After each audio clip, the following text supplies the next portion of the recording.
Welcome back to the Carrot and Stick podcast. This isn't my home office. I am somewhere a little bit different. I am down in London and I'm joined by a wonderful guest of ours, Sam Crisp. And this is a bit of a different one. Rather than us going to a current recruitment leader, we're going to someone that has exited a business and is doing something a little bit different to find out their insights, things that they've learned since they've gone through that business exit process. Sam, how are you today? I'm very good. Thanks for having me. Yeah. It's really good to be here. You live in the centre of London. Was it far to come? Half an hour, so not too bad. Not too bad, yeah. That's fair. I'm here a lot. I have some people who live around Greater London. They're just like, it takes them longer to get into the centre of London than me, and I live an hour and a half away on the train up near Birmingham. Pretty gutting. Yeah, heartbreaking. But for those who don't know who you are, Arama obviously is the business that you were involved in before, and we'll dig into that. But before we go deeper into Arama and that journey that you went down there, where did recruitment start for you? What's the background? Recruitment started for me in a small business in North London, actually, that I joined that did language recruitment. I've never heard of recruitment business that says we do language recruitment. Yeah, so they were specialists in placing multilingual talent into contact centres and sales companies. Yeah, so I cut my teeth there mainly because the company I wanted to join, CD, that I ended up joining, rejected me the first time. So from university, I tried to get in there and they said, yeah, I think you're great, like you, but not sure that recruitment's for you, so good luck. And I took that as a sign that was my calling, my first time I'd been told sort of no. You're like, well, now I want to do it even more. Yeah, so I was like, right, straight out of the car park, went on LinkedIn, applied to a few recruitment jobs and got an interview, had a champion and someone I knew locally that worked at CD, and I said, look, what do I need to do to get the job? So he helped me get the job, and then I spent about a year there sort of cutting my teeth in what recruitment was. And I got a call from the MD at CD to say, hey, here are things going well. Do you want to come and have another interview? So yeah, I started in a bit of a very niche area of recruitment, I would say. How does he hear things are going well from that far away? So he obviously was speaking to my champion at the time and saying, I'd gone for beers with him and said, look, I'm doing all right. But I think he kind of saw that I actually wanted to do recruitment, because I felt like the pretense of me going into an interview talking about having no experience, not really understanding what recruitment was. I could interview, but I couldn't really sort of justify why recruitment was that passionate for me, which, fair play, I would have probably done the same thing. I don't mean this in a horrible way at all, because I'm very much the same a lot of the time as well, is for a recruitment personality, you're quite subdued. Yeah, very much so. Yet you managed to do just fine, getting in there and clearly showing them wrong and that you could do recruitment. Yeah, I think, so I picked up on that when I started hiring for people the first time, and I sent a lot of people away and said, look, I think you're really good, but come back to us. And it's quite a good sort of litmus test for people that actually want to do it. But I don't know, I went into a very old school culture of like, everyone was the same, did the same stuff. And I sort of found my way around how I could be successful with my skill set. And I'm a big believer of the fact that you get different shapes and sizes of recruiters. You get more consultative, less consultative. But for me, it was about trying to sort of hone in on what I was, passionate about doing and what came naturally to me. So yeah, I had a good year there. Learned a lot. Smile on your face as you learn an awful lot. Yeah. I think you have to. I remember I was getting the train from my house to North London, which is basically into central London and back out again, 43 stops to be precise. And I was working, the longest hours I could, because I was like, well, this is my way in. Like, I have to do that. So I think it was a great learning experience for me. And then, managed to launch it from there, going to CD, and met my then, before he was my business partner, grew a team there, had some good years, and then went on to launch Arama. So yeah, it was anyone who ever came to interviews with me that said, I've always wanted to be in recruitment, I always just call it out. I'm like, no, you didn't. Everything else has failed, or someone's told you that you should do it. But I think, when people have got a sense of what it actually is and they've got a sort of perspective on what they can bring to it, I think it's a great place to be. It's really interesting you say that. We had one of the founders of Verto earlier, Robbie Surgis, came on, and he was saying actually he was one of the people that did know that he wanted to be in recruitment. Okay. And I was like, the other founder was like, no, Martin was just like, I fell into it like everybody else. And that's the normal thing I hear. But for Robbie, he was saying because his mum was in recruitment, he saw she was doing well. That's where it came from. For him to be like, this sounds like the sort of thing I could do. That's probably the only exception. But I think a lot of people hear about it from somebody. Everyone, if you look far enough, everyone knows a recruiter. Absolutely, yeah. It is that magical industry. And even we fell into it as well, right? As a tech company, 100%. And the appeal is there. There's opportunities to be successful, very autonomous. But I think I was very cognizant of like understanding it before I sort of committed to it fully. So that first year was great for me to kind of figure out what it was all about, albeit in a really weird area of recruitment, which it's got its place, but it was kind of not where I ended up. But yeah, it was a good intro. It is funny because I can almost remember all the times that I've seen someone trying to hire a bilingual SDR, for example, when they're trying to launch into the French market. They want someone in London that speaks French, for example. There is like a place for it, but was that for all roles across all industries, or was it more specifically for sales? Or it ended up being more towards sort of customer service or industries or sectors where there were like high volumes of roles for language speakers, which typically is either salespeople or customer service. Got it. So, you work with your Emirates or your BAs and that kind of stuff. But Jerry, who ran it, Origin Multilingual was the name. Shout out. He was great. Like, he was he'd worked sort of at there's no gang sign. he'd worked sort of in the, I'd call traditional recruitment senses, and he started the company and was, really passionate about what we were doing. And it was a great place to be because a lot of the processes and the sort of structures that exist in any recruitment company was there, but it was miles away from my house. And 43 stops. And I'd also had this sort of fixated thing of like, I want to work for CD because I'd kind of set my sights on it and hadn't been given the opportunity. So CD are that company that keep on coming around, and I hear about the name all the time. Like our old NED used to work there, for example, was there for 10 years. Yeah. And it's just so funny how often their name comes up. I need to get them on the podcast. You should. I mean, they're a great company. Like, I'd never say anything bad about them. I think like great people, great understanding of where they add value. And actually for me, it was a brilliant place to go because you're surrounded by great people. You get to see how it works. And, I was able to flourish by kind of finding my own way of doing what needs to be done, which isn't always the same, which is what people don't tell you in recruitment. Yes. It can be different. That was how we got in. Yeah, exactly. And then how did it work then when you and Paul went to go and set up Arama? Because I imagine there's probably a few consultants maybe right now who think, one day I'd love to run my own agency, but are like, okay, well, how do I get started on that path? When is the right time? How did you guys decide that was the point for you to go and do Arama? There's never a right time because businesses won't tell you there is a right time, typically. I think for us, it was the fact that we were working really closely together. So Paul was in a traditional sort of BD capacity. I was running the consulting side. So naturally, we were kind of yin and yang. And I think we'd both kind of seen opportunities where our client base had kind of evolved into being more startup centric and being based on relationships. And we were kind of like, well, they need more time, but they're not necessarily KPI'd in the same way that they would be in a traditional sense. So I think we had a couple of moments where we're like, should we do this? We feel like we'd kind of proved the concept a little bit. And we obviously we backed ourselves. There's always a bit of a risk, but I think we kind of had enough to kind of go, look, let's give it a go. So I think my advice would be to people that want to do it is, figure out how it's going to look. Are there other people that you want to be involved? If there are, you want them to be super tight with what the plan is. I think later on in my career at Arama, I always used to say to people, if you're here in 5 to 6 years and you've wanted to start your own business, I'd be quite disappointed. So it was kind of flipping it. I think later on in my career at Arama, I always used to say to people, if you're here in 5 to 6 years and you've wanted to start your own business, I'd be quite disappointed. So it was kind of flipping it and sort of a bit of a Richard Branson vibe there of like, you teach people how to be entrepreneurs and sort of, I think people naturally will have a shelf life in an agency. And if they've got the aspirations to do their own thing, like the worst thing you can do is try and pretend that's not a good idea. I think you want to expose them to all the aspects of what it looks like. But I think if you're a business owner and you genuinely think people are going to stay with you for 10, 15 years and never think about doing their own thing, I think you've probably hired the wrong people or you're lying to yourself. I'm a big advocate for that. I think, let people give you 110% when they're with you, and when they're not with you, let them do their thing. The worst thing you can do is try and keep people on or sort of tell them things that might happen or might not. So it taught me a lot about that. But certainly it was I think it was pretty well received generally. I had a lot of respect for the leaders at the time, and they're never going to be like, this is the best thing that's ever happened to us. But I think they were sort of quietly sort of confident that we were going to kind of carve our own niche and not kind of tread on them too much. And because that's always the big worry for a lot of business owners, is it right? Yeah. They'll take all those contacts with them, yoink, either go to the company or set up their own thing. On the record, that didn't happen anyway. But I think if you respect your leader and they respect you, they're going to have a certain amount of resistance of like, really. But when push came to shove, it was like, well, look, we're going to go and do our own thing, start from scratch.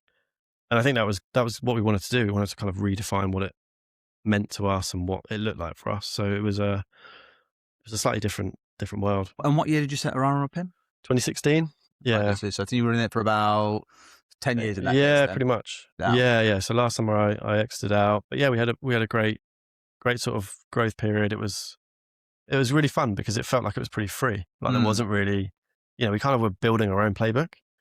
So there wasn't really any kind of measurement sort of calibration against, we should be at this point or that point. We were kind of following our nose and being quite sort of intuitive about what we felt was important, which I think, pretty agile way of doing it. But you got to 60 heads, am I right? So about 60 pretty heads? much. Yeah, we had mainly in the UK for a long time, and then we opened up in Austin, Texas, which is now where everyone is. You're welcome. Well, I guess where Berta are going. Yeah, exactly. Yeah. Austin's a place to be. It was really good. Like, really, really loved it. Like, still have massive respect for the team, and Paul is one of my best mates. And you were saying you saw him earlier on today? Yeah, saw him today. Yeah, still in touch. Still really good mates. Go on holiday together. So we actually went down to Cornwall. Okay. A few months ago, which was nice. The good thing is as well, when you work with someone, you never actually get a chance to talk to them. You do. You talk to them every day. You're on WhatsApp, you're on Slack, whatever. But when you're not in the same business anymore, you actually get the chance to kind of ask. You talk about life. Yeah, you talk about life. And I think that's something that a lot of people forget, is that, when you're in a little bubble, you're really in the bubble, and things that you think are really important, and people and other companies and what everyone else is doing is really important. When you step out of that, you actually get a chance to kind of breathe and go, it's not that important. Actually, it's important to kind of share ideas or, stress test stuff. And that was something that it's been really nice to carry on doing. We did it before, but we were just very busy. So it's been quite nice to Very fair. sort of move that on. And then talk about the early days then. So Arama, like you said, got to 60 people. What industries were you focused on? What did that initial kind of year or so look like? How did things go? So we were focused on generally the SaaS sort of go-to-market. We did a bit of post-sales, sort of, SE to post-sales, CS, that kind of stuff. But traditionally it was go-to-market within SaaS companies. First year, we basically didn't have an office. We would live either in my house or Paul's house, making calls, doing what we needed to do. It was very simple because it was kind of like we knew each other really well.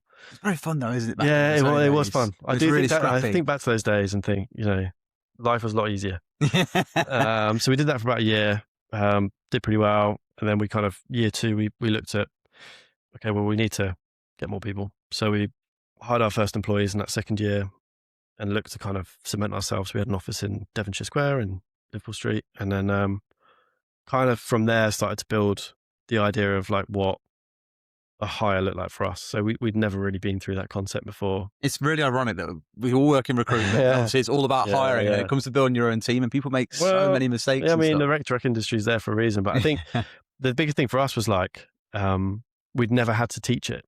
So Paul is still exceptionally good at the BD, the client side, and now everything. But traditionally, I'd be in the consulting side and delivery, and I'd never had to sit in front of anyone and tell them what good looked like or how it worked. So we actually did a bit of a sort of a brainstorm. We were in a WeWork, and we had kind of a big, huge like whiteboard that ran the whole length of the room. And I sort of said, well, I'm going to like brain dump everything that I know about recruitment, and we're going to box it off into different sections, and then we're going to kind of look at it and be like, have we missed anything?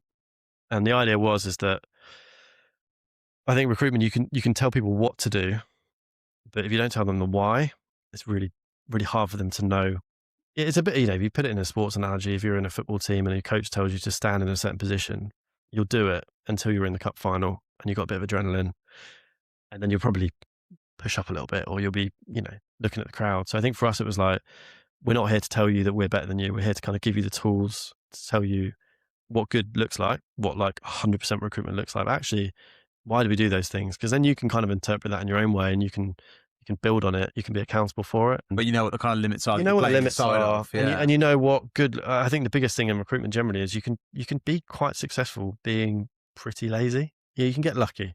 You can miss out the odd discovery call or the odd follow up or whatever it is, and you can still do deals, and people will tell you you're really good. So for us, it was like, look, if we're going to do something different, we really have to kind of wipe the slate clean and go, look, this is the blueprint for what good looks like. This is what we stand for. We stand for really giving it 100% at every point in that journey. I was very big for that in my consulting days, because I'd be top of the call stats for duration, bottom of the call stats for number of calls. And I'd get some heat for it because they'd be saying, what are you doing? I'm like, well, I'm spending 50 minutes with somebody to make them really comfortable about what's going to happen in this next stage of the process, and really understand what their family situation is or how they're feeling generally. And I think that's what actually building a relationship, right? And that it shouldn't, but sometimes it comes second in sales. Yeah. And people think you can go from a 0 to 100 and do deals. You can, but you're not going to build relationships. And for us, if you work in startups, if you work in software, people remember that. And if you're working for small companies, the people that join those companies are, they've got a lot of pressure on themselves because they've got hiring to make, they've got numbers to hit, they've got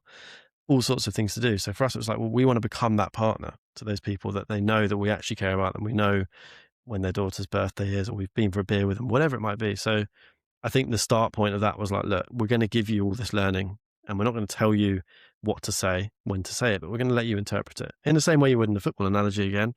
Your best players, they still do the basics, but they have bits they do on top of that. They have different styles, they play different ways. So that was a big thing that stuck with us and still stays there at Arama in the DNA now. But that was probably the main difference for me from what I'd experienced to what we tried to build.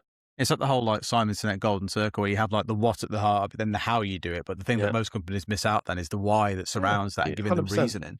You can't create accountability and you can't make it repeatable because everyone will start saying the same thing. And then you're becoming what you don't want to become, which is a team of robots. I was big on, people buy from people, which is a very overused phrase, but like if someone genuinely believes in you, it's not about how many years experience you've got. It's about how do you interpret that conversation? What's your, I call it sales intelligence, how can you build a relationship? How can you get the bits of information that are good for you, but in a way that doesn't make someone feel like you've got a checklist of things you want to know. I remember saying to my team a couple of years ago, like I can still think and count on one hand how many good cold calls I've had over the years. Yeah. And like, one was asking brilliant discovery. Like one guy, when he first cold called me, he was just like, oh, have you got 30 seconds to chat about this? And I was like, not really, mate. I'm going into a meeting. He was like, all right then, but I will call you back. And it made me laugh. I was like, all right, then we'll see. Yeah. And sure enough, he called me back 2 days later, had a really good chat, had a demo of the product, didn't buy it in the end, but I was like, that was a really good couple of cold calls that you made there. Well, I remember I got a cold call from One Up. I was in Barcelona on a quarterly Remember incentive. who it was that called you? I don't remember who it was, but I remember being somewhere that I was like, the last thing I want to do is take a cold call. And I answered the phone and straight away I was like, oh, it's a cold call. And then I just remember it was a very straightforward, but like value-based conversation. Like they read the room, they understood that I probably get a lot of calls, probably didn't want to hear the same stuff again. And there was a really intuitive way of sort of saying, look, they understood my situation pretty much straight away. They were able to kind of give sort of reference to what other companies were achieving through it. And at the time, we'd genuinely never considered it because it's always one of those things as a business owner, you've got, a checklist of things that are going to be next quarter. Yeah, we're not big enough, or we're too busy right now, or things are working the way they are. So why would we change it? And I think that was probably one of the first tools that we went, do you know what, like that's got a place for us because it would solve a problem that we'd had, but we didn't realize something could solve. So yeah, I remember that very well. Bit of kudos for you. We always talk about like the education-based selling that you have to do, like trying to sell a CRM. Everyone knows what you're getting with the CRMs. It's about comparing to the other products, but the education-based sell is first making people realize here's the gap that you're not seeing because you're just not aware of it, right? Yeah. It's very interesting, like dynamics of selling 100%. Yeah. When you look back at that first, like that second year when you got yourself an office, you started hiring people. Yeah. What were some of the mistakes that you look back on and just go, oh, so painful. How did we know about that? I don't know whether they're mistakes. I think, the byproduct of the stage we were at was that it was very fast and free and loose. I think if I walked into a business that was at the same stage now, I'd probably have advice on how they could tighten that up. But I felt like some of the beauty and the magic of it was that it was just me and Paul. We were kind of flying by the seat of our pants. That we were doing well, but we were also kind of making decisions based on gut. And there was no one telling us that we couldn't do that. So, that worked quite well. But I think perhaps, maturity of structure or maybe thinking ahead to things that might seem a little bit more boring around, what markets are we going to segment into, or what's the structure, or what's the pay scale, or what's the success criteria for someone in that role. We were very much hiring based on gut because we knew each other. We worked very well in interviews because we're quite different people. So there was a lot of positives to it, but I think, maybe you could look back and say, a bit of scale, a bit of structure, but again, I probably wouldn't change it. To be fair, it was in the golden years. Yeah, a bit of fun. I'm definitely kind of I don't like the red tape. I don't like the process that drags you down. I like just kind of run and do things. Sometimes, admittedly, break things. But moving fast is fun. Yeah, I mean, at that stage, it is. I think when if you fast forward to when you've got, I would say 5 and above people, then you're kind of running into, what do we do for them? How do we structure their progression? They're going to start talking to each other. We need to make sure they've got good training. So I think, you kind of learn on the job when it comes to that. I felt quite passionate and, quite assertive around things that I felt I could add to that, which I think I probably did. But that came kind of naturally. I don't think we didn't spend a lot of time talking about things that weren't directly related to business, which I think is probably similar to pretty much any business owner in recruitment. But those things can be a hindsight, systems you use or processes you follow, they typically come maybe slightly too late, which Yeah. I think, going back to your question, would probably be something that I would think about. If I was to do it again, I would definitely build them first, because you can slot people in, people know what they're doing, they've got processes, they've got playbooks. There's a level of maturity that then gives you a bit of comfort in the ability to scale, but also I think everyone knows what they're doing. Oh, so it's where like an advisor or something going to give you advice, or any kind of consultancy is like they've walked that path, or they've seen that path a million times, and they know that at the next stage, when you add 2 or 3 more heads, here is what's going to start happening. Yeah. And like being able to guide you around that is the main thing. I always like it helps you to avoid the hurdles you're going to come across rather than stumbling over them. Yeah. They help you over them, or you avoid them altogether. Yeah. And I think because we kind of in our heads, we're forging our own path. We're kind of like, this is genuinely something that we believe in and we're passionate about. I felt like maybe at times I was, guilty of not looking outside of the business to say, look, what could we learn? I feel like it's quite a recruitment-y thing where you get the blinkers on because you have to, because you've got a business, you've got people, you've got clients, and you have to become quite focused on who are our competitors or what's everyone else saying they're doing, which is probably never what they're actually doing. But, you get really obsessed with that. And I think that can, certainly in my more recent experience, is like stepping outside of that, doing podcasts or meeting people at networking events and actually giving people time. People actually really like sharing ideas and advice, and you can learn a lot more, even if it just reinforces your own beliefs of the fact you are doing well. Yeah. There's zero downside. But I feel like recruiters are they like to keep their powder dry. They like to, we're working with this really cool client. I'm like, well, there's enough clients to go around. Yeah. It's fine. Like, Going to be top doesn't matter. It's the biggest mistake that I think a lot of like software founders have, and probably even to a level some recruitment founders too, is they feel they can't share this idea with anyone because it's so unique, and someone else will grab it and they'll copy it and they'll run with it. Yeah. But to a lot of like younger founders, I always say like, look, everyone else is busy building their own thing. Yeah. And you probably haven't just come up with the idea that it's going to be Facebook. You might think you have. Yeah. But success always comes in the execution, not in the idea Yeah, itself. exactly. Ideas are free. Execution is what costs time and money. Yeah. And I think that's where, more recently I've had a lot of calls. I was saying to Paul today, I've had a lot of calls from recruitment founders that are like, love to pick your brains. And when I say, yeah, sure, they're like, oh, okay, great. So, it doesn't matter whether it's going to the US or, structurally setting things up. I think it's really, really healthy early on to have a soundboard, even if they just allow you to sort of offload that. Yeah. And kind of go, cool, well, what buckets do they fall into and how do we address those? But I think for us, we were very lucky to get Graham Hubert from Console Partners, who came on as a non-exec director, arguably maybe probably about the right time. We were at a stage where we knew what we wanted to do, but we'd never had a board meeting. We'd never had someone tell us anything about ourselves that we didn't want to hear. So I think it was a great time for us to kind of have someone else enter the What kind of size did he come in?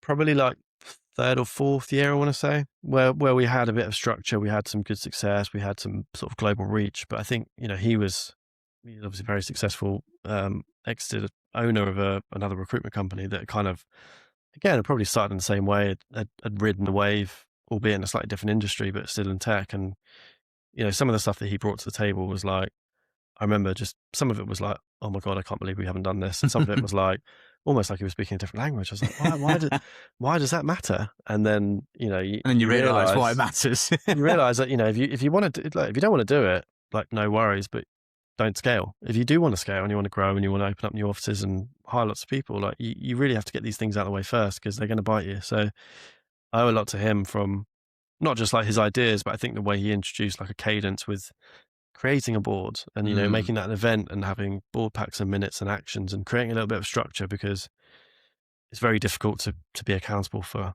everything you talk about on a day-to-day basis, because there's always another call to come in. There's always something that needs your attention. So I think it was about creating a bit of focus around, what's actually going to move the needle, what's going to move the business forward, and who's going to do that, and almost reverse engineering what your role is. I think it's a lot of founders I talk to, they haven't had that chat where they sit down in a room with each other and go, what do you do? How would you write that out? What do I do? And if there's crossover, like, we probably have to figure out who's going to have that on their page, because you can't all do everything. And if you do, you have no accountability, and, you think you're doing it separately, but everyone in the business sees it and they don't know who to come to. Yeah. And that creates issues. So I think Graham was pretty pivotal in how we created a bit more sort of a grown-up feeling associated with that, which was cool. And when you look back to that, I think I've mentioned this like a couple of years prior to COVID, right? It's like 2018-ish sort of time. Yeah. Yeah. You look back around that sort of time, like, can you think of any like the big lessons or revelations that you just like, oh, holy shit, like, how did I not know this before? Like you mentioned, there were a few things that you thought Yeah, about I back think at the time, but any that jump out to you now that people would find useful? I think defining a role as a founder, and actually defining your entire org. So, for every position that you have, you think you know it, but what makes that person successful? How do you hire that person? How do you performance manage that person? How do you create systems? And I think recruiters are allergic to systems because they're not real life, but actually you need to make them real life. So things like, if someone's doing really well, how do you continue to motivate them? What structures you put them into? If someone's maybe sub-performance, what do we do? Who does what? What's the process? Things like bringing in an office manager. We don't need an office manager. We can do it. Well, actually get one now because they're going to be able to help you with X, Y, Z. So things like that, creating IT structure, having, I remember our first IT support contract and we were like, what? So how much are we going to pay them? And he's like, well, you've got someone in Austin or you're going to open up someone in Austin and he's going to have a laptop. Like who's going to set that laptop up? What happens if they get breached? And we're like, well, should be fine. He's like, well, it's not fine because you're going to get fined, So a lot of the infrastructural stuff, but I think also just looking at, doubling down on where we were doing well and looking at patterns. Like pattern recognition was something that I think retrospectively you're not very good at doing when you're in the job because it's just what you know. Yeah. So I think him looking at where we're doing well, how do we set what good looks like for individuals in the team, what's the narrative behind where the business is going, all the kind of things that give you a little bit more clarity and direction, but also comfort that, sometimes it was comfort for me that what we're doing is, we're doing the best we can. These things happen. Yeah. Talking to someone that's been through it, there was rarely a situation that came up that he hadn't been through or hadn't heard someone else had been through and therefore kind of gave us not necessarily always the answer, but just sort of like, that's normal, Whereas I think going back to my point about having the blinkers on, you could be doing amazingly well, but you're not talking to anyone. So and everyone you bump yeah. into someone in the pub, they're going to tell you that they build X or they've hired another 10 people, but have they got issues? Probably, definitely. Everyone's got problems but to try and solve. They don't like to share them. Yeah. And I find that's less so in SaaS. I think in software sales and generally in software, people tend to be a little bit more pragmatic, but I think recruiters are desperate to kind of show what they're doing through their behaviors. And do you think it's like an ego or a status thing? A bit of both. I think there's a lot of egos in recruitment because they get you to a point. But when you start out in recruitment, you have to have, self-belief. But I think when you get to be a leader, it's very rare that I see a leader go, I'm going to go and meet 5 others that work in a competitive landscape, or I'm going to go to an event with periphery software providers and actually share how we could be better, because maybe that's a sign of weakness to them. I don't know. But I think it's the opposite, Yeah. There's no downside to that. Well, I guess like now you're kind of on the other side. Like you were saying back then, was you wanted someone that had been through an exit that could walk you down that path and help you avoid the hurdles. You're kind of now that person 8 to 10 years on, which is quite funny being on the other side. Yeah. Would that be your advice? If they were looking for an advisor or a chairman or an NED or whatever you want to call it, find someone that has walked the path that you're going down, because you can see a lot of appointments get made where people appoint people that haven't done it, and they don't quite offer the same value that those that have been there, done that, got the t-shirt before. Yeah, I think I would say any advisor should be someone that has an area of expertise. I mean, I wouldn't be necessarily precious about they've done exactly what I've done, but I think if you're hiring a non-exec director who's a recruitment resource to you, you want them to be able to bring something to the table. I think also you want to try and seek out the uncomfortable. Even if what they say isn't necessarily what you agree with, well, they've got a basis for that. They've probably got some facts behind, why that's worked for them. And I think having perspective is the best way to make a decision. If you're making a decision based on just your own gut or what you think other people are doing, you're going to fail, because you can't justify anything you do. You can't sell that internally. You can't support it. You can't create accountability. So I think, whether it's our first finance director was another one that Graham, suggested. And again, I was like, why do we need that? And as soon as he came on board, I was like, wow, he owns all of the stuff that I was doing. He's able to give us proactive advice. He's able to sort of start to bring a lot of value to our board meetings and give us, again, the data points that support what we think we're doing separately, but actually they're all connected. So yeah, my advice would be to pick people that you trust and you feel like you've got a vibe with, but try and, understand what their value add is and use them just for that. There are things that any advisor will tell you that you won't agree with. Like that, not 100% of the time. You're not hiring Graham, someone to be a yes man and paying yeah, them the well, thousands that you do. but I think Yeah. people do, and again, there's lots of people that maybe they're not equipped to be non-exec directors or advisors, and they do it because people take their word as gospel. But I think the truth is you can pick and choose the bits you want to take. But I think having, again, a sounding board and a bit of perspective is great, because it gives you an edge, and it gives you a sort of a reset on your perspective of what you could be doing. Mm. And I guess, like, although COVID was more like a bit of an artificial downturn, whereas the one we've got now feels very, very real. Obviously, you were at Arama during that time as well. Yeah. What happened during COVID? Like, did it slash the business in half? Did you find certain markets completely crumbled? Like, did you have to make any big decisions or changes? Yeah, I mean, COVID was rough for everyone. I think the biggest things I remember about COVID were like the working environment. It's crazy how long ago it feels now, COVID. Yeah, and I think it's one of those things that everyone's going to tell their grandkids, and everyone's Yeah, like, I mean, it was "Whoa, that didn't 5 happen." years ago now? Yeah, it's Yeah, crazy. I think logistically for recruiters that are spending a lot of time together, it was really difficult, because I think it exposes insecurities in managers. You know, when you're spending 5 days a week with somebody that you know's got a lot of work that needs to happen, it's still difficult, but you can see them, you can work with them, although you don't want to admit it, you might micromanage them a little bit. Yeah. When they're not there, that blew the old school blueprint of what recruitment was out the window. Like I'd imagine a lot of business owners were like, what do we even do? Like, we're on 5 days a week. So I remember being at home, and it wasn't necessarily as bad for us because we hadn't built that same culture, but I remember just being like, there's a lot of young people that are trusting us to be able to guide them through their next phase of their career, and I'm not with them. And I found that quite difficult, because as much as we try to, you can't substitute virtual for reality. Yeah. So that was a challenge. And we were also just like paralysis by Zoom. You know, we were doing so many Zoom calls, Zoom kickoffs. I couldn't do another quiz night. Yeah, I did a lot of quiz nights. I mean, I know a lot of country flags, back at the pub quizzes, but cheers, COVID. Yeah, but I think that was one. I think, we had a few members of staff that we furloughed, but we were quite lucky in that we had a lot of strong clients at the time. We obviously saw a huge downturn, but I think it was maybe eye-opening in the way that very supply and demand. You know, so when it's good, it's great. You got lots of business, you got too much. When someone starts to turn that tap off, you're like, whoa, it now becomes a question of execution, because your volume play has gone down, your percentages of, conversion rate or fill rate, if they stay the same, you're not going to do the same business. So it was maybe it was a good thing in that way. It was like, how are we going to maximize our ability to, really convert on the business opportunities that we have? And maybe what can we do in this downturn that kind of not leans us out in terms of employees, but how do we, create more efficiency in our processes? Because again, you're never going to have a time in your life as an owner when you go, today and this week, I'm just going to focus on how we can be more efficient. You've got stuff to do, but actually that gave us a bit of breathing space to kind of go, yeah, actually, there's probably things we could be doing better here. Or what's the pattern that we're seeing with where we're having successes with our clients, or what's the data saying around how we're being efficient? Because it was do or die. You had to deliver. Yeah. So we were lucky because we built out a runway. We're in a very solid cash position. We had a good team. The team were very understanding. I feel like we rode it pretty well, but yeah, it was a crazy time. Very crazy time. Obviously, over the last few years, then kind of disappeared in the blink, it feels like.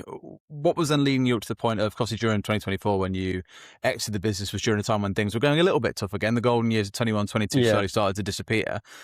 What was it that made you think now is maybe the time for me to step away? We were doing really well. Arama continues to do really well. I don't necessarily think it was a pivotal point in the business. I think I'd kind of got to the point where, I kind of I'm a bit of a philosopher at heart. Like, I love learning and sort of trying to take a bit of a backward step and look at things. And I felt like I'd achieved a lot of things in a sort of an operational and strategic point. And I wasn't overly enamored in sort of carrying on blindly without really understanding whether what we were potentially going to do was going to be what I wanted to do. So if nothing else, it was more of a kind of a self-reflection point of like, look, I've got a family, I really have a real belief in having some balance in that, and I think giving myself a bit of space to kind of think about some of the things that I know I could affect. So I think like I kind of used the previous years as like, I'd kind of studied people, I'd studied systems, I'd studied growth, and I kind of was like, there's lots of opportunities here where I know that if it was just me in the business again, I'd be doing things that I can't do here. So it's a bit of a decision of like, look, do I carry on but not give it 100%, or potentially to the detriment of the team or my business partner or the leaders, do I try and stick it out and try and figure it out? Or do I kind of make that decision that, look, I actually value the brand bigger than myself, is that I don't want to be the person that brings that down or stops us from continuing to be, agile in the market. So yeah, it was my decision. It was the best decision I ever made, to be honest. It's easier when you've been able to hearing that. Yeah, but I don't know. I think he would appreciate that, and I think he'd probably agree. I think it's given him a little bit more sense of agility to kind of continue to do the things that he wants to do. But I think for me, it's kind of it's got me back to having a sense of purpose and really following the things that I want to affect, which is like just looking at the structures and the behaviors and the systems behind what gets these companies to the point where they need to hire. And I think there's loads of things that are probably boring to a lot of people, but for me, they're areas I want to tap into. It's like the architecture of a business, really, like say how you shape it for scale and making sure it's able to support what's coming. Yeah. We'll come back to the days at Arama in a minute as well. I want to kind of talk more about what you're doing now as well. Yeah. First and foremost, where did the name Axonas come from? I won't answer that question yet. So Arama's name came from the Greek dictionary, which, shout out to my uncle, who is definitely not on LinkedIn. He probably won't hear this, but he was in the south of France with a glass of white wine looking through the Greek dictionary and said to us, what about the name Arama? Because we were really adamant we were going to start a company that sounded like a recruitment company. So we came up with Arama, which meant sort of vision. And then when I was launching Axonas, I was like, I had this concept of sort of being at the nucleus of where this all kicks off. So for me, it was like, okay, recruitment companies help companies when they get to a point where they've got a hiring need. But if you go upstream, where do you get to? And you get to that central point where sales, marketing, operations, talent all sort of come together.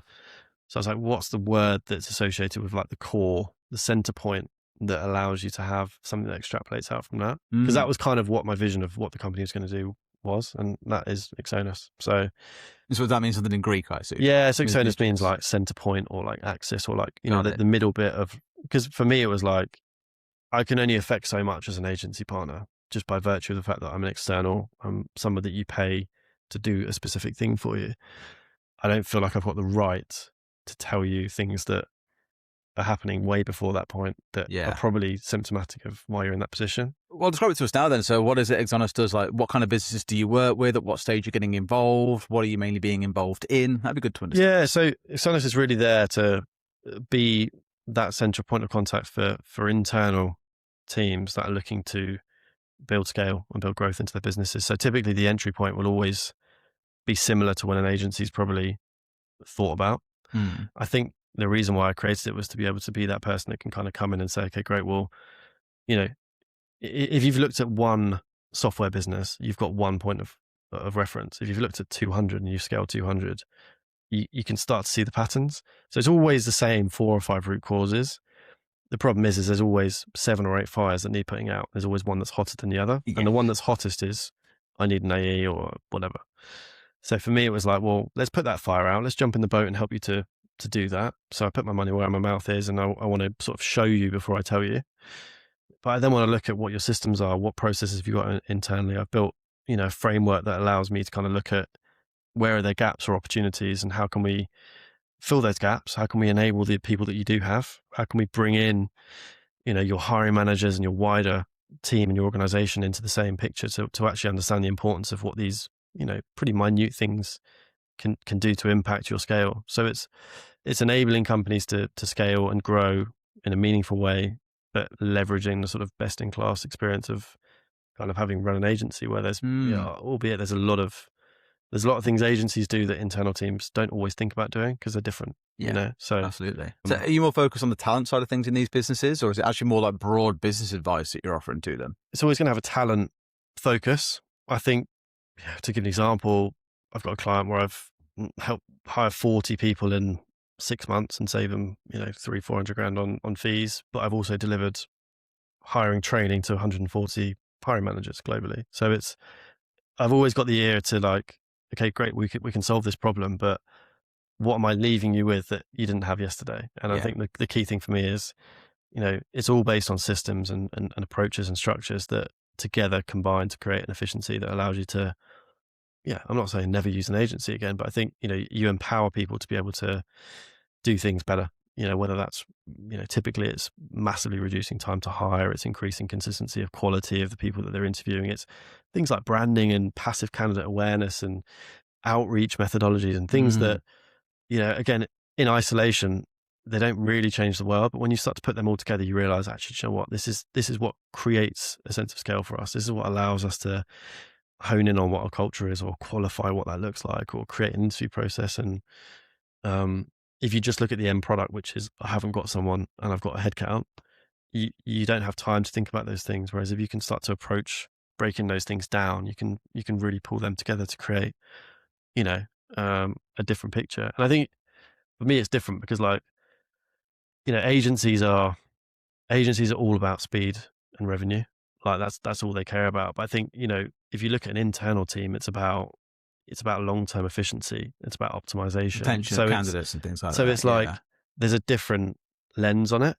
And so that's where I felt quite comfortable, is that a lot of, what Arama does really well is it's not, a contingent agency. There are a lot of really embedded relationships there. So it was stuff that we were doing and we were really trying to breach, but you've got to come from a position of not necessarily authority, but credibility, where you're able to have access to the right people, and people will give you FaceTime and people will tell you how they're actually feeling. I always tell people it's a bit like an Alcoholics Anonymous meeting, where it's like, the first stage is admitting that you've got a challenge. And I think a lot of companies never have that time to do that. So I think it's been really interesting to kind of see that from the inside. And yeah, as I said, just things that come naturally to me from having taught a lot of recruiters are things that are really, valuable. I had a client last week that I'd worked with to help them to fill a role. It'd been open for 8 weeks. I think we filled it within 2 weeks. But the byproduct of that was, I was like, well, there's loads of other stuff I've spotted here. Like, let's talk about your global KPI dashboard and how you measure success internally, and what's your messaging structure, and here's how I was successful to help you. And I had a message from the talent leader last week to say that her in-mail response rate had gone from, I think, 12% to 43%. And I'm like, well, it's a small win, but I think that's a win that if you extrapolate that out to the wider team and you look at, passive and when those wins will engagement, start to compound as well, and it's a very different conversation. It's self-belief, isn't it? It's giving people the tools to kind of, be better. It's really interesting. So when we engaged an embedded talent partner, we'd used agencies an awful lot over the years. Yeah. And some guy approached us like, comes in a little bit cheaper, but I actually get involved with your team and help you run the process. And I was like, all right, we'll give it a spin. And we said ever since, like, when it comes to hiring, like, especially technical talent now, we'd always go and use someone like that. Because he came in and was like, right, let's look at everything here. We're looking at like Glassdoor, your careers page, the kind of messages that you're sending out, your interview process. Yeah. I was actively recommending and saying, I think you should drop this stage, you should change this, you should do that, you should have this kind of like technical test in place instead. And I was just like, that's like transformational stuff that he's come in and done. It was absolutely brilliant. Yeah. And I think I think it's basically doing the things that a lot of other people don't want to do or can't be bothered to do or don't have the experience to do. If you're genuinely in, you're going to give feedback and you're going to say, well, here's something you can learn, or here's something you can take away. You can have that for free, or, and you can see that in how you interact with people. And I'm not saying there's not agencies that do that, but I think in the world we live in, it's typically based on speed and revenue. And that comes down to, got to get the revenue in, or if it's not my candidate, then I'm not particularly interested. Whereas, and to be fair, if I was working in a contingent agency if I was back at CD now, I wouldn't want to share a template of how you can hire better, because I don't get KPI'd on that, and I've probably got a lot of pressure on myself and I've got targets. But I think that's just a direction that the company will take you in. Whereas I think if you break out of that and you start to go, well, what can I give this person, or what can I share with these people? How can I fully understand their culture and their ecosystem and the systems that they use? And that's the only way you're ever going to be a member of their team and actually help them to move forward. So it's been really interesting to see it on the other side of the fence. Do you get an itch to go back to agency life? Not really. I mean, I feel like I scratch the itch because I'm still doing. It's still involved in the recruitment. I'm still involved in a lot of the things that I was. Yeah. The things I miss are probably having a team. Having people around you that you bounce off and really well. That stuff is. It's hard to break out of habits. I remember the first 6 months, it was like, if I wasn't at my laptop at 8:30, I'd be like, oh, I'm late. I'm like, what am I late for? I'd rather spend 2 really quality hours putting together a really great brief for a specific role or whatever it is. Like, it's about the value of the time that you put on it. But that was hard to break out of. But yeah, I do miss some of that, but I feel like I scratched the itch enough, and I get a buzz from sharing that knowledge with people that are not the same. It must be quite nice as well to be able to walk into these different clients that you work with and see very different challenges, because it's more problems for you to try and solve. Yeah. Because the way you spoke about like enjoying focusing on the architecture of things and how you build things, what the process is, Yeah. you sound like a problem solver at heart that just loves that kick and that itch from having to Yeah. solve problems. Yeah, I do. And I think, every business is different, but they're also the same. Like it's always going to be the same 4 or 5 themes of issues or challenges, but how they materialize and how they reveal themselves is slightly different. So it will depend on the maturity of the business or what systems they use. But I think, I'm very aware I didn't brief you on this, by the way, and say, come in with these 4 or 5 things to speak about. When you think about the sort of problems that you see, what kind of areas would you say they are? Yeah, I I think, was curious what you've observed, given you've obviously got a lot of experience. yeah. Over the So last I think 18 months. internally, the ones I would say are maybe an over reliance on agencies, because they don't have A enough. former agency owner saying that, Yeah, you'll get burned at the stake. No, but I don't necessarily think, the money that they would pay an agency and go to market is not justified. I think sometimes it is, and most of the time it is. But I think that they fail to look at the root cause. So they fail to think about, okay, well, this is a quick fix right now, and yeah, we've got a headcount goal. There's always urgency, but there's no long-term solve. Yeah. So you create this sense of, I need something yesterday. I'll pay good money for it, and I'll continue to use you if I ever feel like that again. But then you never really have the opportunity to self-reflect on, okay, well, how do I stop myself getting from that position again? Or what could I learn about what they're doing that would help me to either help them to do it better or for me to do it better? So I think a lot of companies struggle with market mapping. Like they're very bad at really looking at where do they want to get people from. They've got maybe a traditional ICP of talent that they look for, but they don't really know what anyone else is doing, what they're paying, where they are. So when they start opening up headcount in certain locations, they're scratching their head as to why they can't find it. It's because they don't really know where everyone is. So I think that's one of them. I think, things like structured process, generally recruitment processes and hiring managers within that recruitment process, not always being on the same page. Again, they're busy, but they never have a conversation at the beginning of, what are we actually looking for? Why are we looking for that? Do we actually agree that that's what we're looking for? So that can create a little bit of chaos in the process. It can really string things out. It can create a lot more of an elongated recruitment process. And a lot of the time people don't want to make the decision. So they add in another person. Well, yeah, speak to this person and they'll be able to tell us if they're right. So they're pretty simple things, but a lot of the time when an agency gets involved, when we used to get involved was, off the back of those things. I didn't necessarily know that's what's had happened, but now I'm like, I think it's down to that. It's down to the structure. It's down to the, lack of repeatability. And yeah, like they're all pretty straightforward. There's obviously an element of outsource, outreach structure for internal teams. I think a lot of the time they're not always managed in the right way. Again, not necessarily hugely data centric. So, there can be a little bit of a passive sort of engagement strategy there, but Yeah. it's typically one of those. I'm starting thinking about all my stuff now. I'm just like, God, what are we doing wrong then out of those themes that you mentioned already? I'm just like, God, ideas to take home and think about tonight. It's not always that you're doing it wrong. It's just that there are things that you should look at. I think there's, in any business, there's things you look at consistently that will help you to sense check or health check your business. And I think a lot of the talent ones get overlooked because if you get the right result, you just go, doesn't matter now. It's not a problem anymore. Yeah. Whereas I think if you look at things proactively and go, cool, well, we've got an aspiration to grow in this area, or we really are interested in, tapping into this specific talent. What can we be doing about that? It's one of those things that you can get ahead of and it can create less of an issue when you get to that point. So I think it's just about, pushing it up the agenda of importance. Makes sense. The one thing I would say I learned very early on is really early stage companies, they don't have a need for it. My vision was, I've worked with all these amazing VCs and these great startups and scale ups, and I could go in and help these founders before they've got teams and tell them what they need to do. And, I learned the hard way that if you've never had a challenge, you don't want a solution for a challenge you haven't had yet. So you kind of have to let them burn. They have to feel the pain of it first. Feel the pain, they have to burn the fingers, and it has to be an issue. When you're a 3-4 person tech startup in San Francisco, you might need it, but until you've actually experienced that you can't hire the person you want, you're not going to be interested in that. So I think that was that was an eye opener. And I think actually it brought me onto quite an interesting point of when I speak to agencies now, one of the biggest things I've realized is everyone talks about their ICP, right? So their ideal customer profile. I think it's something that was forced on a lot of agency owners because a lot of them kind of follow the money.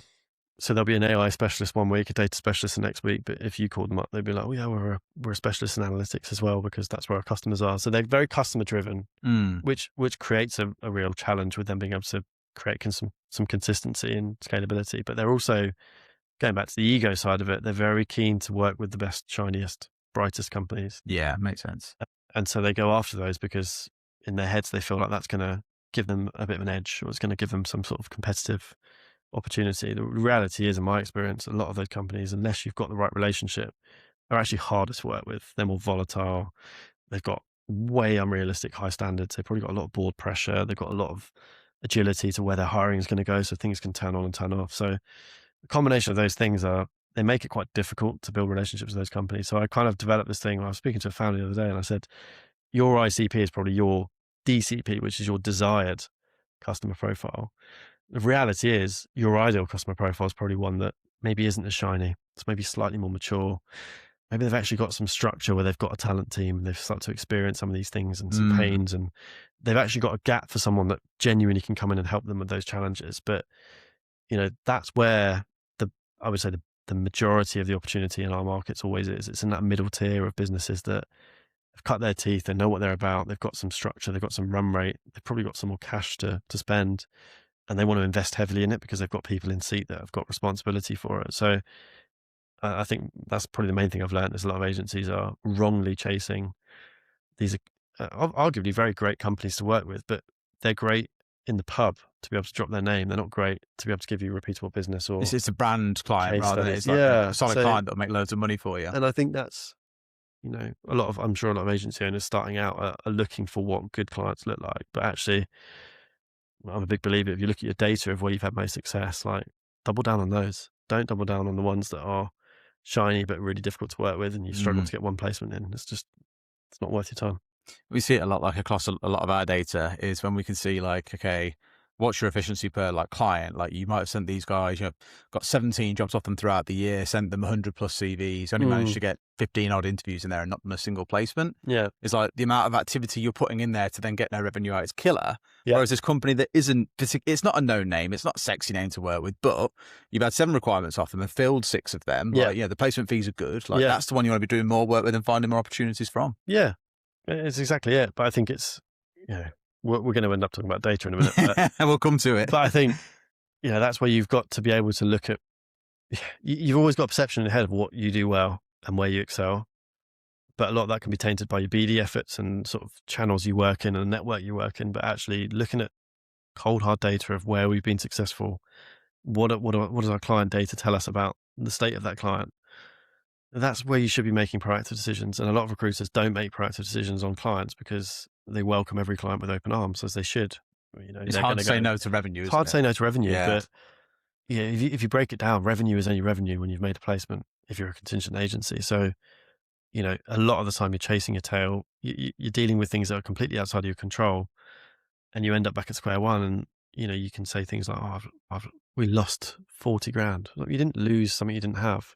Yeah. You've lost a lot of time, which you've justified through the potential of making 40 grand. But I think, being true to what your client base is and understanding who you best work with, and also just looking at making it a 2-side conversation. A lot of agencies play themselves down because they're very subservient to like their clients. Client says they want something and they go, yeah, no worries, we're going to try and find that for you. But is that realistic? Why do they want that? Why have they not looked at something else? Have they looked at something else? You want to get all of the context that gives you the best picture of whether they're being justified in their decisions. And if they're not, you need to tell them.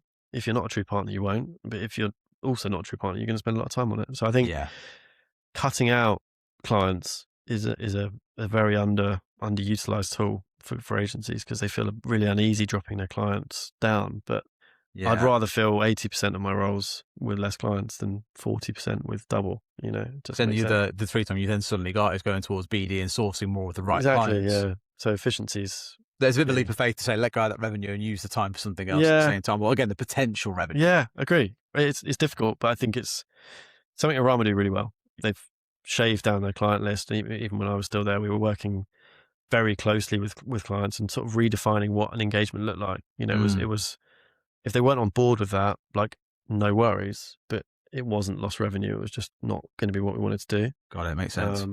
I think that's harder when you're a one-man band and when you're a small company, because everything's an opportunity. But I think when you've got, sub teams, or you've got people that are going to be responsible for doing a delivery on a project, like, you really owe it to them to give them the best opportunity to succeed. If you're not doing that, like, they're going to be the ones that are going to get frustrated, and it's going to be a lot of wasted time. So, yeah, I think that's a big thing.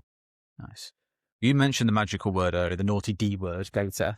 And we've had a good chat about this before as a parent, of course, over the years, because we're both quite aligned around that being quite a big part of the business. Yeah.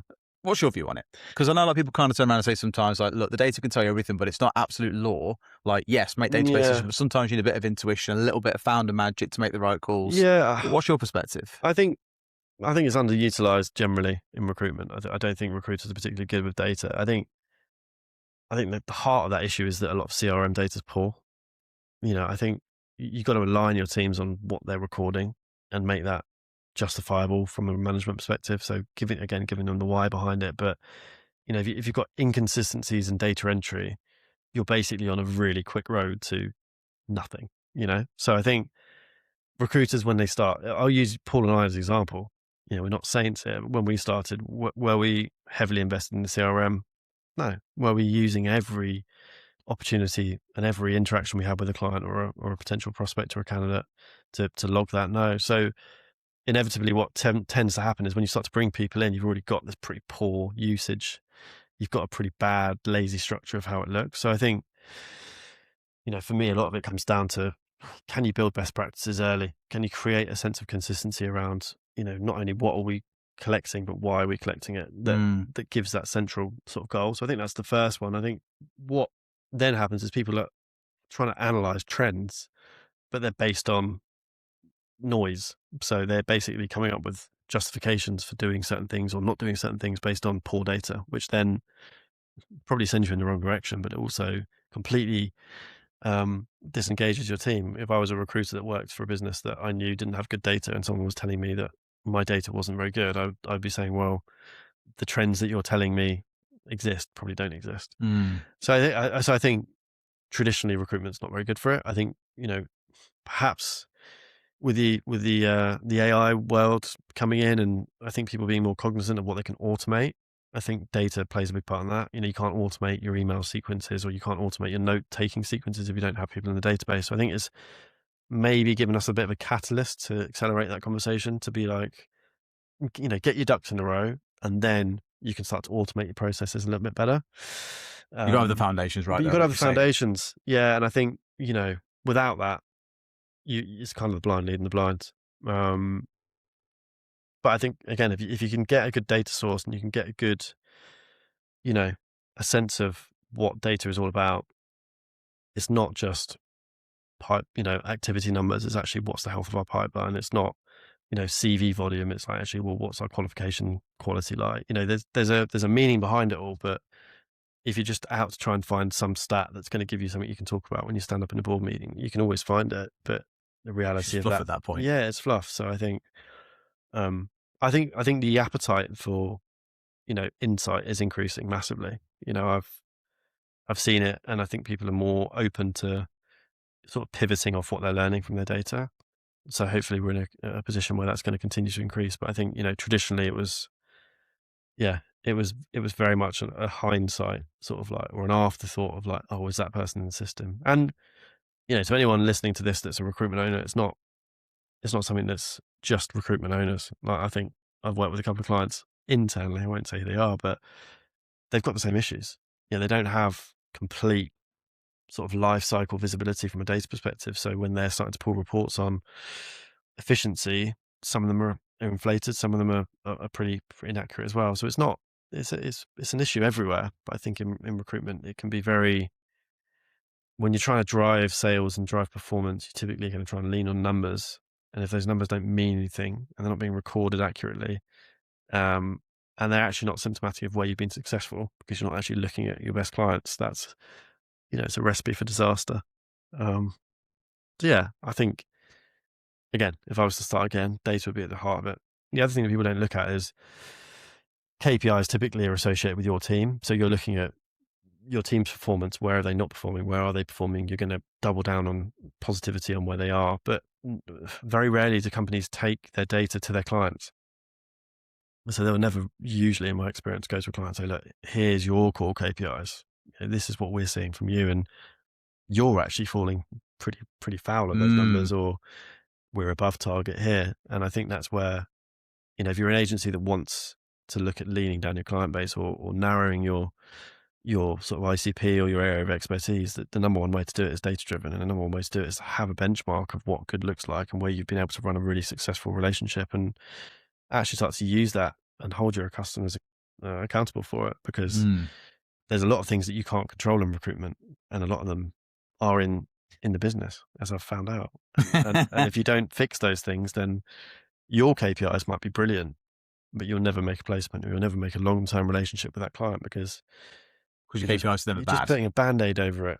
You've got these really awkward things no one wants to talk about, but process is too long, or things are changing, or people aren't talking, or the brand awareness is poor, or the outreach strategy is poor, or whatever it might be. But you've got to be responsible for calling that out if you want to have a relationship. If you don't want to have a relationship, no worries. But I think it's a two-way street, so you've got to set your stall out, and I think data is the only way you can do that without coming across a little bit aggressive. Yeah. Something that a couple of clients have mentioned to me recently is like, they love being able to take data, put it into a report and send it to a client to prove their ROI and say, look, brilliant. Here's how much we've done for you this year. The number of candidates who've spoken to or approached on your behalf, the number of interviews you've scheduled. And the big piece, probably what you come into there a bit, is also being able to say to them, here's how long it's taken you to give me feedback on these candidates. So we can't then move into an interview if you're not coming back to me. That's where things could improve and our relationship could be better. And it's then living up to quite literally the name of recruitment consultant, beyond just being someone that dumps CVs on someone's laps and hopes for the best. Yeah, exactly. And I think the other thing recruiters sometimes fall foul of is like they're obsessed with their own KPIs of like, I need to make this placement because of X. But there are loads of downstream issues to a business if they don't make hires. Like if you take a sales hire, like that salesperson will be budgeted for a certain month and will have a quota from that month. So, whilst, it being a 2-week process instead of a 10-day process, or, 3 weeks instead of 2 weeks, you might be like, well, as long as we get our revenue in, it's great. But actually, if you're genuinely passionate about that client and you want to help that client, you've got to realize that impact for them is potentially millions, because you've got 5 open sales heads across 5 enterprise roles. They're all going to be carrying $1 million+ quota, and they're all going to be responsible for a fairly large chunk of that quarter. So actually it's an impact to that business owner. It's an impact to that hiring manager. It's an impact to that sales organization. It's an impact to that SE organization, because there's gaps. So is this the kind of thing they taught at CD by any chance?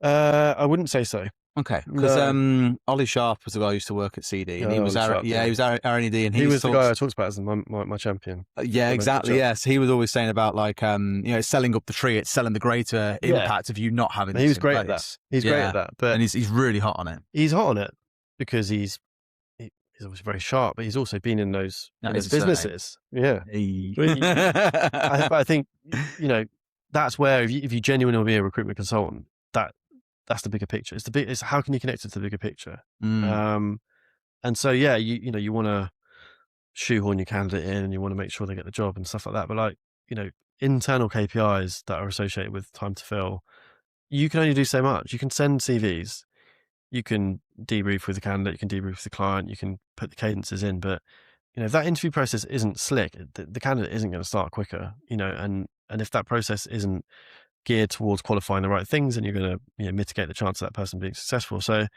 I think a lot of recruiters underestimate the importance of their value, right? I think maybe 1 or 2 recruiters we've used over the years that would have advised us on, here's what you could do to improve this a little bit more, rather than those that kind of send you the candidates, ask you feedback, book an interview, and that's as far as they go. Yeah. And I wonder if part of that really comes down to the fact that a lot of recruiters, at least a few years ago, were very, very junior and probably didn't feel that they could speak on the level of those they were trying to sell to, and they couldn't speak about, running a business and the impact of things like that on that strategic level, because it's kind of beyond their level of comprehension at that point. Yeah. But I think, again, going back to my point, I think that's on the business owners to instill that. My big belief at Arama was, I'll hire a 21-year-old who's not done recruitment ever, but you're never going to get into a conversation with someone that's cold, because you're always going to have something relatable to that person, either a company they've worked at, someone they've worked with. The second thing is you're going to know about your value outside of your experience. So what do we do? What's our story? What is it that we help companies to do? Why are we a valued partner? And without that knowledge, you're in shark infested water, because your self-belief is sky high. If you've got that training. If you haven't got that training, you're going into that call going, wow, this person's a VP sales, they're probably earning a lot more money than me. They've been in the industry for 20 years. They've got a lot of recommendations. It's like, Deer in headlights. yeah, exactly. So I think, if you can understand intrinsically what role you play in that process, it's not really about justifying your view with how many years experience you've got. It's understanding how these things play together. So to your point, I think, a lot of traditional agencies, old school agencies don't want to invest that time. It's a decision. You either hire a load of people, you give them a script and you give them a phone, and you make some money and you bin off the ones that aren't very good or don't have the opportunity. Or you go, well, I'm actually going to go all in on my hiring. I'm going to build a really cohesive process that allows us to hire for the right traits that we know we can help. And then we go all in. We have a really, really good onboarding. We invest a lot of time in them. We put them into a training academy.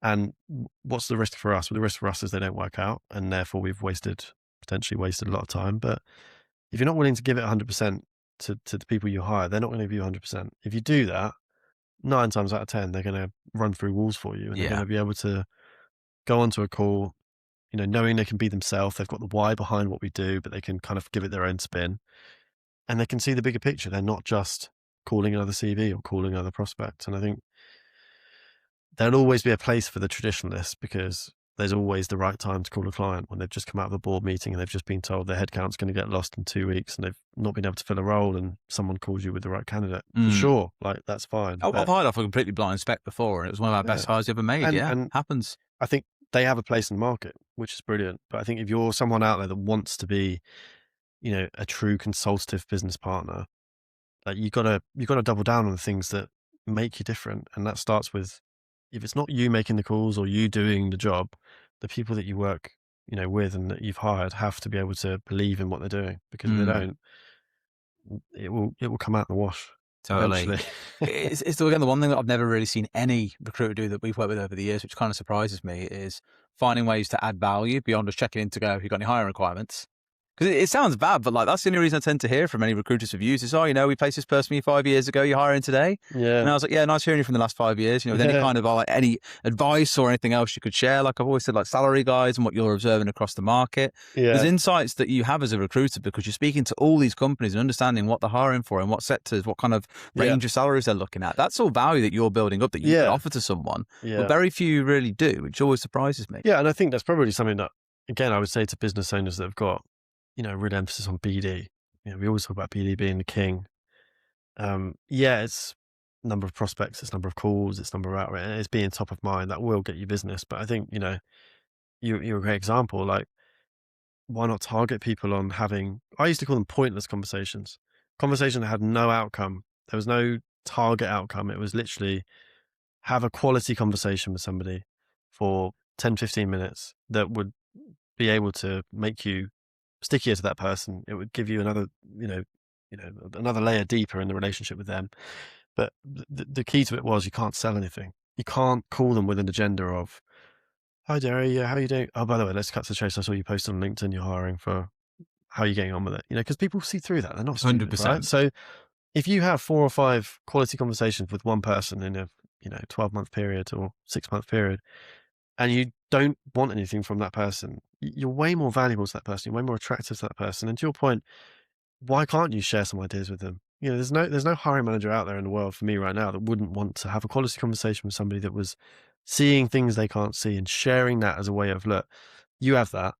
And the next time you're probably going to look at that as when you're going to be hiring, in which case you're probably going to be thinking of who sent it to you. And therefore you're probably going to call me for more advice, so I think it's underrated. But I think it comes back to the same point, is that, a lot of recruiters don't truly believe that they're a consultant, and they're not KPI'd in that way. So I think it's up to the business owners to educate recruiters on the value of relationship building, and go, look, what else can we do for these people? The KPI point makes it really interesting, because I again think back to maybe two people that I have spoken to, and it wasn't those that we haven't hired through them in the end, but there was two consultants I specifically remember speaking to. One was a woman, one was a bloke, and both reached out, completely separate, not the same company, just like, oh, they see near Birmingham, I'm there on Thursday.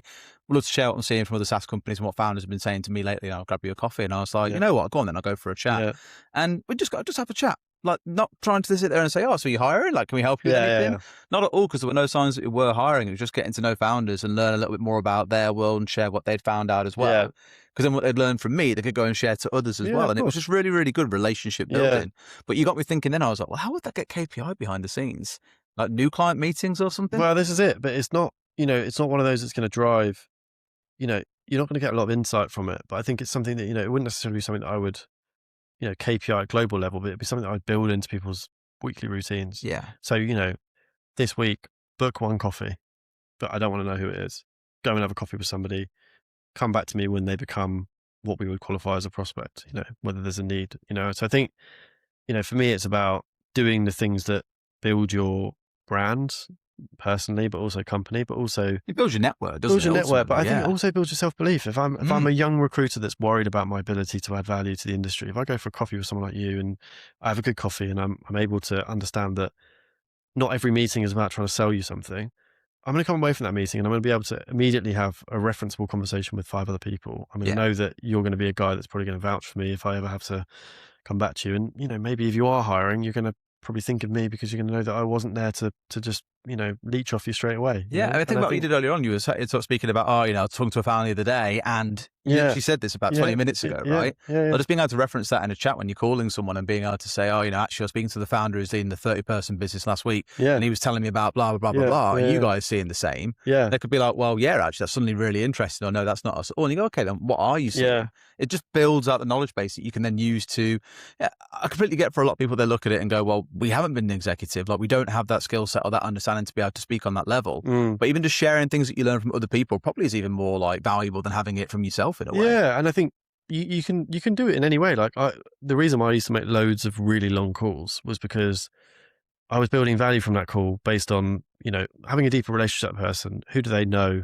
What do they know about what's happening in the software world? Who's moved from which company to which company? Or, they've interviewed for a certain role, but their skill set doesn't match what I would perceive as that company's skill set. It doesn't really matter. You're not going to, KPI everything from that call, but, you might then say to me, I'm looking at hiring a technical consultant and I need someone from this background. Now, if I've not had any conversations with anyone else in the industry, I'd go, okay. Whereas if I was like, well, I actually spoke to someone who worked at a CRM company the other day and he was interviewing for a role for this company. And I spoke to that person. And he said that actually the reason why they're hiring for that core skill is because they're looking at people outside of that. And you might go, oh, that's really interesting as a conceptual point. Not really what we want, but it's not going to dampen my credibility with you. It's going to make you go, brilliant. He actually understands what I'm talking about. So I think it's a self-development point as well. It's like, self-development and recruitment is go and buy the same 5 books that everyone tells you to read and tell everyone they're amazing. I mean, I used to give people a personal development allowance to go and buy books they wanted, but I'd say, you're gonna hate 80% of that book, and I actually want you to come back to me and say, I don't like that bit, I don't like that bit, because it shows me you read it. But there'll be one nugget from that book that you go, I love that, I'm gonna nick that. That's all I want from it, and I think that's what people typically will lean to when it comes to make myself better in the industry, learn about the companies. I mean, a lot of that comes from genuine conversations. Yeah, have a chat with somebody.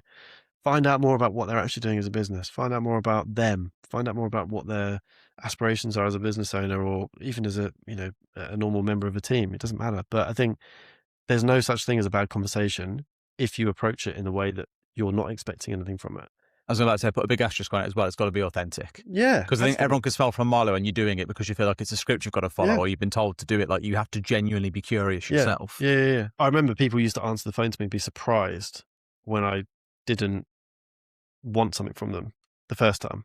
Like after a few times, you actually just call. It's like when you call your mate. If you haven't spoken to your mate for a year and you call them and they go, "What's up? Is everything all right?" Because they automatically assume that something's up. You need them to come around to your house because your boiler's exploded or something. But when you call in for a chat, you can feel their shoulders drop and they go, "Oh, this is really, the guard comes really down. genuine. That's really nice for you to call me." And I think you don't have that many hours in a day, right? You're going to have to justify when you do it. But I think that the best thing for me is, a coffee KPI, if you want to call it that, or, pointless conversations, quality conversations. And I used to instill it in our juniors. Pointless conversations, you called them earlier. I called them pointless conversations because that's what I used to call them for people that were in our academy. Yeah. It was like, this person might not be interested in what you're potentially interested in talking to them about, but I want you to have a quality conversation, but to you, it's going to be pointless. Yeah. You're not going to come out of it with a CV. But it won't be pointless later on down the line. But you're going to learn a lot. You're going to get a lot of self-belief. That person's going to now know who you are. You might get, a lead or an opportunity from it. But I think that's where people struggle, is that they're too focused on number of calls. Yeah. Or like, well, I'm not going to call that guy because he hasn't got anything for me. I'm going to call these 5 people that might have something for me. It's like, well, but they know that you think they've got something for you. So I think an introduction of that is a great sort of, company-wide sort of KPI that I would say is to be celebrated if you want to build that sort of authenticity. Nice.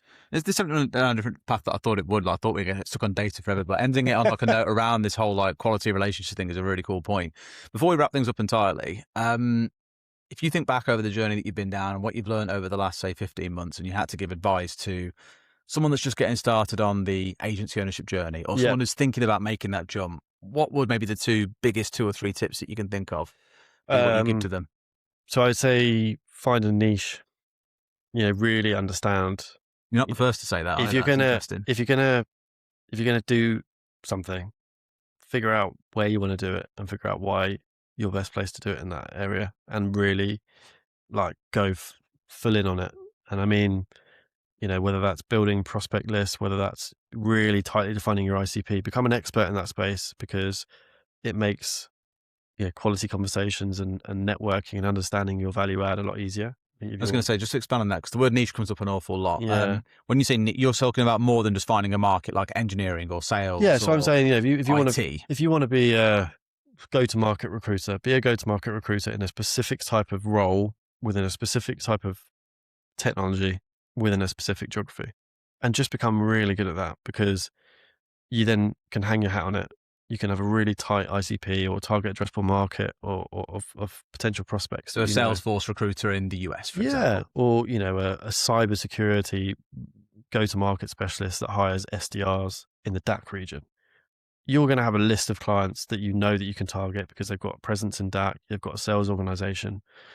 And, if you can combine that knowledge with your skill set, your value, and you can start to share salary surveys with other SDR managers in the DACH region and start to talk about case studies of where you've been helpful and, the process that you follow that allows you to add value in a longer term journey. Like, you're going to be more successful than if you pick up one role in Arkansas tomorrow and you pick up one in Dublin, because you're going to be all over the place and you're not going to be able to scale. So I think, having a tight sort of focus for your searching and from where your business is focused allows you to be better. But then when you start to scale it, it allows it to be easier as well, because you can actually leverage the data, the candidates, the sort of the client pool that you've got. What always comes to mind with that is I always remember Signify Recruitment. They were only ever hiring for Scala. Like, that's all they did. And it would be so easy to go, we hire for all coding languages. But no, all they did was Scala. And I don't think that's changed a bit now. They do more things now. But for the many, many years that I was following their journey, it was all about that. And I was really impressed they stayed so tightly defined to what that was. Well, the other thing about that is that they would have done a lot of BD calls where they got offered opportunities. Oh, yeah. I know, JavaScript dev. Sorry, that's not us. Yeah. And a lot of recruitment agencies will go, we can fill that. We can take it. So I think, the short-term pain is a long-term gain there. Good tip. Nice one. What else you got for me? I think, maybe the breaking out the shackles of being an agency owner that doesn't talk to people. I think, 2025 and beyond is about sharing ideas and not being too scared to be vulnerable. Like, just share ideas, tell people where you're finding success, be willing to share success stories, but also be willing to ask for help. And I think a lot of people you'll find out if you speak to the right people, are in exactly the same boat. And, sharing ideas and taking someone's idea isn't going to make you successful. It's how you execute on that idea, as you said, which 100%. Is, what can you learn about what someone else has been through that can help you through what you're going through? And people aren't as scary as you think they are. And actually, as an agency owner, no one really cares as much as you think they do about what you're doing. Like, they're happy for you. People are too busy. So try and make some connections in the industry and get yourself out there and fully embrace what you're doing, and don't take it too seriously. Third and final tip, anything final golden crescendo for us? I would say with the age of AI and with data, like, you've got to take it more seriously.